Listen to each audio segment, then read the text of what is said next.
မင်္ဂလာပါဒီချိန်မှာခဲသားဘောဝင်ဝယ်ဖို့စဉ်းစားနေတယ်ပတ်စံမြိုင်မသုံးချင်ဆိုရင်ဒီကောင်လေးဝယ်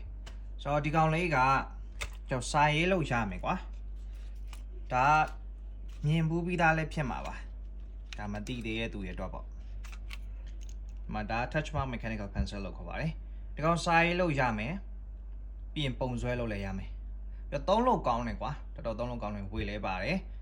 ကိုင်းလို့လည်းကောင်းတယ်ပြောဒီကောင်ဘာရီယာ metal နဲ့လုပ်ထားတယ်အဲ့ဒါပြီးအယောင်က2ရောင်ရွေးလို့ရမယ်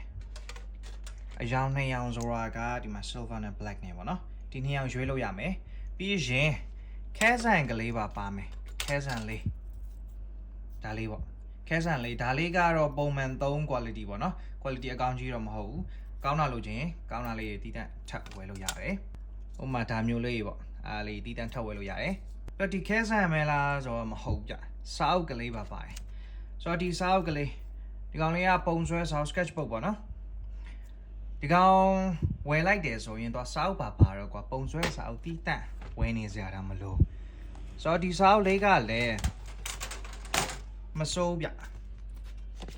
ဟွာဒီမှာဒါကစမ်းထားတဲ့ဟာလေးတွေပါ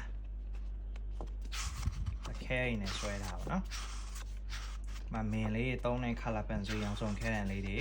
မာကာကတော့အစင်မပြေဘူးပြီးရင်ဘောပန်နဲ့မင်းချစ်ဆွဲခြင်းလည်းဒါမျိုးလေးထွက်တယ်အခဲနေပေါ့ဆိုတော့ဒါမျိုးဒီလိုစာအုပ်လေးပါတောက်ပါတယ်ပြီးတော့ဈေးကဒီမှာအဓိကပဲအဲ့တော့ဈေးကဘယ်လောက်လဲဆိုရင်ကျွန်တော်ဒီမှာ mechanical pencil ပါမယ်အဲ့ဒါကိုဒီလိုတန်ဘူးကလေးနဲ့လာမယ်ခဲဆန်လေးပါအောင်မယ်ဒီအပြင်ဒီစာအုပ်ကလေးပါမယ်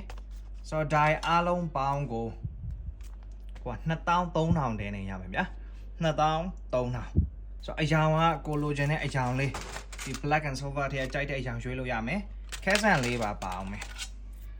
အပြင်ပုံဆွဲစာအုပ်ကလေးပါတစ်ခါပါမယ်ဒါအားလုံးကိုမြန်မာငွေ2000နဲ့မှ3000ပဲကြာပါမယ်ဗျာဆိုတော့မှားရောက်ခြင်းနဲ့ဆိုတော့ကျွန်တော်အထူးမြန်မာဆက်သွယ်ပြီးအခုပဲမှားလို့ရပါပြီဗျာကျေးဇူးတင်ပါတယ်